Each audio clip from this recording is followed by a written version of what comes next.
Hi there. It's Jamie Laszlo back again. I know it's been a while, but here I am. You know what it is? I like to set up the bar when I do these videos, and I have to bring in special chair from the other room. I have to prop up the camera and the laptop to this high status, and then I got to sit here and I like to get normally something on the TV, which I don't have right now, and it takes time. And I just keep putting it off all the time. I could never sustain a channel like Sea of Tranquility because I'm just too damn lazy. But you know, I was talking about my concerts that I've been to my whole life during my whole life. And we started with the late 70s, went into the 80s, went into the 90s, and here we are at 2000. So it's been 2.5 weeks maybe since I did maybe 3 weeks since I did my 90s. But here I am going into the year 2000 when I first moved to Columbus, Ohio. So a lot of these concerts will be taking place in Columbus. And in 2000, I went to go see Crosby, Stills, Nash and Young. That was a big reunion tour that they did. And at the time, that was the most money I ever spent on a concert ticket. And I went by myself, and it was really good. I was on the floor for that. First time I got to see Neil Young in any, Crazy Horse solo or with CSNY. So it was really good. And he did a couple solo songs, which was really cool. And what I remember most about that concert is at the merch table, they were selling t-shirts and stuff, but they also were selling single little condoms, and on each condom it said "Teach your children." And I thought that was hilarious, and I should have bought one. And then I went to go. Someone gave me a free ticket to Polaris Amphitheater, which was the big amphitheater it used to be in Columbus until they closed it down because of. I think they just figured out the land was worth more money by putting a mall there. Uh, So, which is a real shame because now anytime we want to go to a big amphitheater, we have to travel to Pittsburgh or Cincinnati. But someone gave me a free ticket to see Doc and Cinderella, which, okay, you can say they're not hair metal, but let's just call them hair metal. They're probably my two favorite hair metal bands. Not a lot of hair metal bands I can sit and listen to a whole album. Doc and Cinderella have a few albums I can listen to all the way through. And they were playing with Poison. Poison was headlining. Ugh. I think Look What the Cat Dragged In is one of the worst rock albums ever that I've ever heard. So I left before Poison came on. I did not need to see them. But this is when Don Dawkins could still sing. I think he was singing pretty well in 2000. And then I went to go see Easton Town Center, which is an outside mall here in Columbus. They used to do free concerts. And I saw Matthew Sweet there, and he was really good. And then I went to go see Donnie Harris there, from Pittsburgh. He was playing here.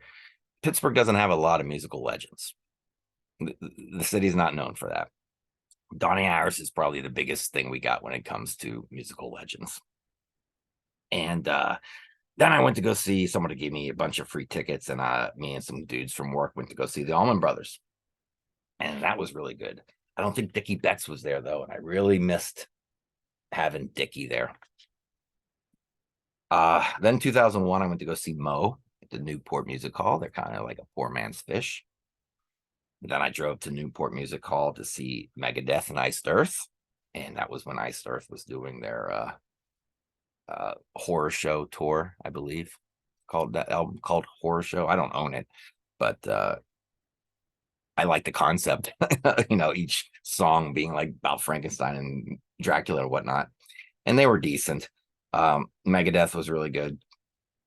And then I saw Monster Magnet and Buck Cherry. I drove back to Pittsburgh for that show.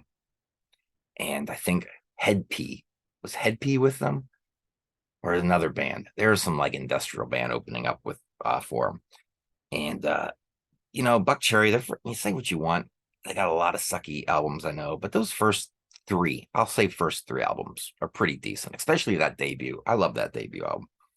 And Monster Magnet tore it up that night.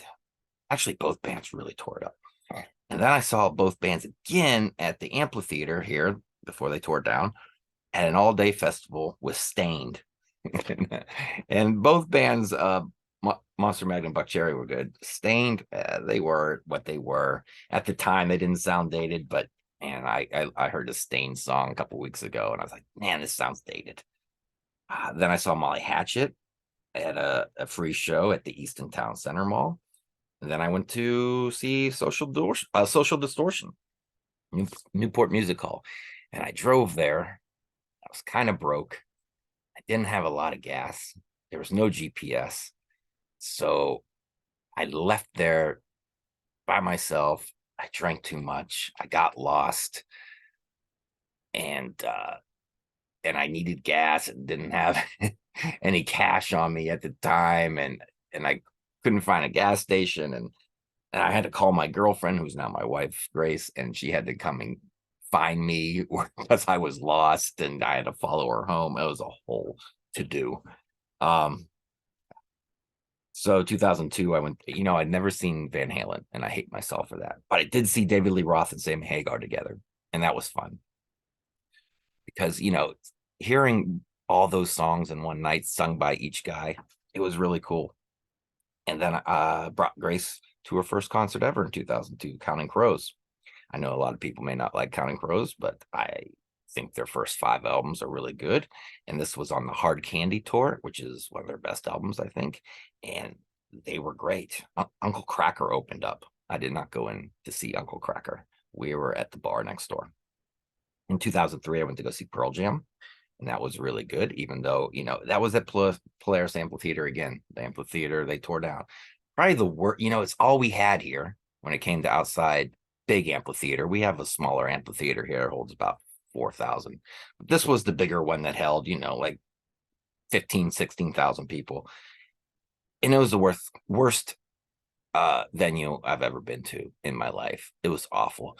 The bands couldn't be very loud because of the houses nearby. There was a curfew where shows had to be over by a certain time, and they were sticklers with you could not tailgate. I mean, I was standing under a tree one time. I told my buddy I'd meet him. I think it was for Pearl Jam. I said, I'll meet you outside in the parking lot, then we'll walk in together. Just standing under a tree waiting for him. And I got yelled at by security. They said, no tailgating. I'm just standing here waiting for someone. This is not tailgating. So it sucked, but it's all we had. Then I went to a thing called the Wing Zing, hosted by a radio station here. And it was Blue Oyster Cult, Edgar Winter, Stephen Percy. Well, if I had a dime for every time he said rat and roll that day, it would have covered my beer tab. And a local guy, Dan Orr Project. He does like parody songs, like a Weird Al Yankovic. He's not very good.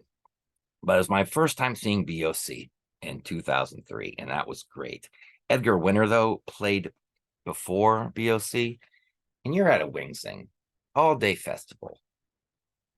Get on the stage, especially when you're second to last. Get on the stage, do your thing, get off.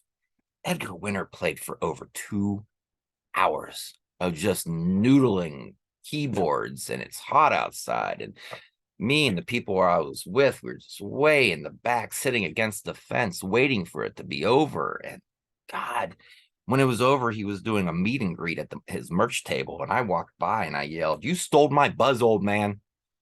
It was way too much, man, way too much.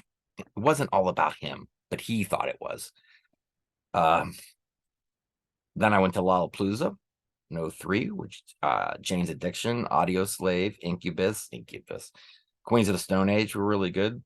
The Distillers. I started seeing Incubus with everyone I went to the show with. And I told them, hey, Distillers is starting on the second stage or third stage. I'm going to go see them. And they were nasty in a good way. They're like a punk band. The Donnas, and they were all right. So that was a whole fun show, definitely.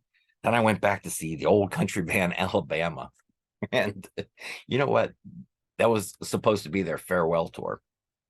And it was really, really good. I'm not gonna lie. It was really good. Yeah. Then we went to go see Iron Maiden, Dio, and Motorhead. And here's the thing, man. As a teenager in high school, I didn't go see Maiden. And then Bruce left. And then they were playing it, I remember, at a small club near me during those years, the Blaze years, and I didn't go. I'm like, I don't want to see Maiden like that. So I didn't see Maiden until the year 2002. That was the first time I saw them. And I was in like the fourth row, and Dio and Motorhead. It was one of the best shows I've ever been to. And Nico threw a drumstick, and I looked at Grace because that was her first heavy metal show I ever brought her to, just to make sure she was all right. And the drumstick hit me in the chest, bounced off me in the row in front of me, and there's a bunch of Asian dudes, and they just went like piranhas on that stick. Like, son of, maybe if I didn't look away, just maybe could have caught that stick. Then we drove to Pittsburgh to see Phish. Oh man, that show! I tell you what, that show, historic in the history of Laszlo's. It's a historic show, man. We went tailgating. We got there early. It was me, my wife, my wife's sister, my buddy and his wife, and everything you ate had weed in it. Sometimes you ate things and you didn't realize weed was even in it. Someone gave us what you call it, peanut butter cups, and they were filled with weed. And my wife's sister did not know there was weed in it. And we were talking to this guy who was like, ate and smoked a lot of weed. And he tried it and said, dude, I wouldn't eat more than a half of one. I said, really? Because my sister-in-law just ate like 3 of them, and she never smokes pot or anything. So we were all on cloud 9 for that show. And then when we left, and it rocked. I mean, it's in the Phish Almanac. There's like a Phish Almanac of lists of great shows, best Phish shows ever. And I think that show remains in the top 10 of all Phish shows. So for the first or second time of seeing Phish ever, it was one of the better shows to go to. And when we left, man, it was like, since we got there so early, people were still, they weren't tailgating before the show, they were now tailgating after the show. It was like a small village of tents and people everywhere, and the cars could not get through the people at all.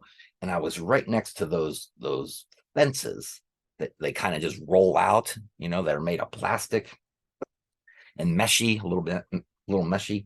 I got a knife out of my car, and you know, just a little flip knife and pocket knife, and I sliced the fence open and drove kind of on a hill on the other side of the fence with a line of cars after me to and that's how we got out.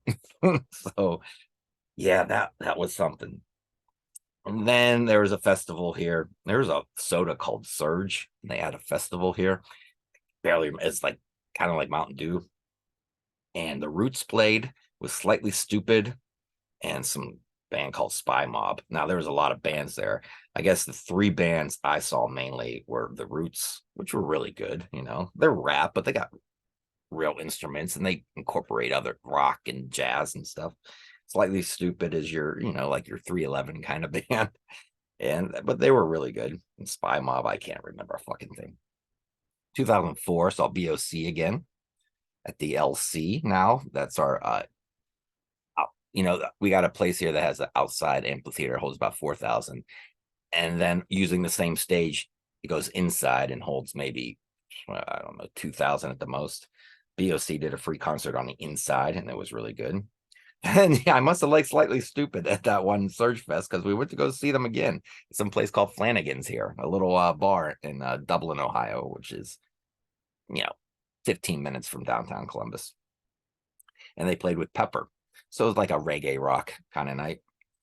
And yeah, Slightly Stupid. They did a cover. Oh, was it an Iron Maiden? They might have done the Trooper. Yeah, something. It was something cool, but they were really good. Then I'm glad I went to this show, man. Saw David Bowie in 2004.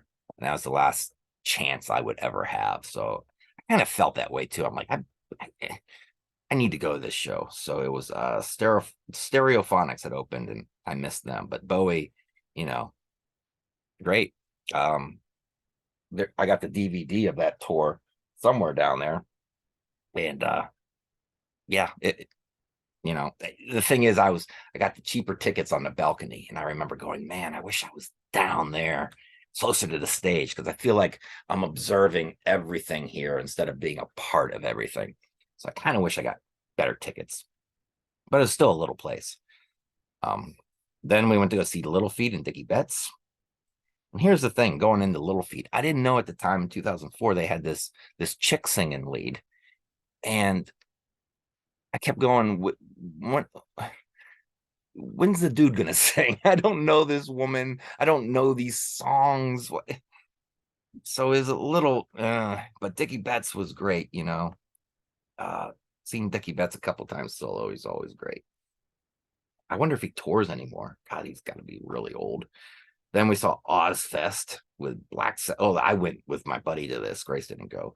Black Sabbath. I went late, showed up late after work and saw Sabbath. They only played for 45 minutes, but man, what a great 45 minutes that was. That I feel like I caught them on a good night. And Judas Priest, my only time I saw Judas Priest, and Slayer, the only time I saw Slayer. But Slayer, I went in 2004 liking Slayer. I left that show liking them a lot more. Then we drove to Schittsburg, Ohio in 2004. I can't even remember where, to see the 90s band Sponge in some little bar. I can't remember how I found out they were playing. But there was 12 of us in this little bar for a Sponge concert. 12 of us lined up in front of the stage, and that's it. They played to 12 people. There might have been a couple girls at the bar in the back too, but that was something. Then I saw Josh Todd and met him. He's the lead singer of Buckcherry. I saw him do a solo show. He was a nice guy. Then we went to go see Hank Williams Jr. And he didn't sound very good. The sound didn't sound that great at all. It wasn't loud enough. The acoustics were bad. Yeah, I do like some Hank Williams Jr. songs though. Then Metallica and Godsmack. I miss Godsmack. I'm not a huge fan. But Metallica was good. That's when they played in the round. God, we're only at 2005. I have this here. The only stand-up comedian I ever saw who was like really professional was Mitch Hedberg, and he was wasted, but he was really good.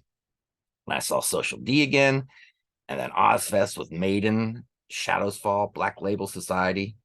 Those are the 3 bands I caught. There's a lot of bands on Ozfest, and I only saw 3. Huh. And then I finally saw the White Stripes. Another show I'm glad I made it to, because they broke up not too long after that and never really came back to Columbus after that show. And man, Jack White on guitar, man. He's kind of he reminds me of Jimmy Page. Maybe even more flashy than Jimmy Page at times with his little tricks he does. Audio Slave and Seether. Seether were fucking awful.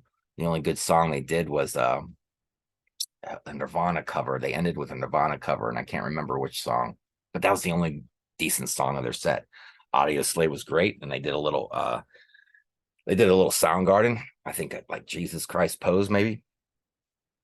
And I saw Social Distortion again. I saw Social D a lot in the 2000s with the Dead 60s. In 2006, man, we went to go see Buckcherry again. I've seen Buckcherry that many times. I'm almost embarrassed. And Rock and Roll Soldiers. And Rock and Roll Soldiers, man, they were a blast, standing on chairs and all kinds of shit. They were full of energy, man. Then Pat Benatar at the Dublin 4th of July in 2006. The only way to get a table is you had to live in Dublin, and you had to prove it. So I had to find someone who lived in Dublin through my sister, a friend through my sister, and she bought the table for me. And then it rained and delayed the concert, but then I did get up front and caught a pick from Neil Dorado, which was really cool.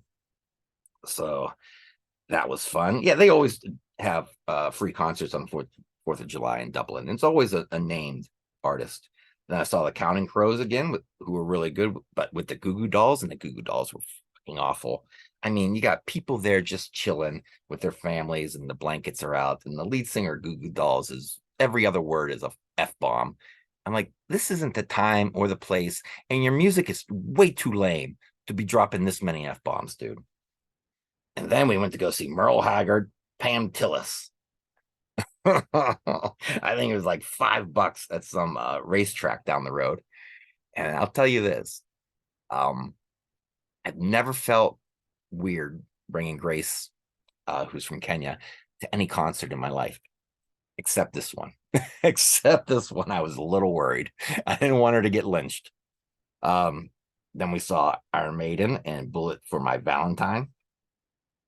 That was that is when they did A Matter of Life and Death all the way through. I enjoyed it. I thought it was cool. I didn't see Bullet for My Valentine. We missed them. Then I saw Crosby, Stills, Nash and Young again at Polaris Amphitheater. That was on the that's when they were doing it. Let's impeach the president. So not everyone was down for that concert. When they did that song, half the people were booing. I saw the Black Keys right before they made it big, when they were still like a blues rock band, and they didn't really have too much pop in their music at the time. Coheed and Cambria at the LC, and they were really good. Coheed and Cambria, man. Yeah, he sings a little bit emo, but man, they got a lot of prog metal in their music. A lot. Then I went to go see Bob Seger. Always wanted to see Seger, and finally in 2006, I finally got to see Bob Seger with Eric Church opening. Nobody. He just did an acoustic set. I barely remember anything about him. We went to Cleveland for that. Then Wolf Mother. Oh man, that was at the LC. Our amphitheater holds about 2,000 people. The most sold out show I was ever at. I was standing on steps. You could not move. I had to use the bathroom. I turned around to go towards the bathroom. You weren't moving. So I just spun right back around and said, I guess I'm holding it. You could not move.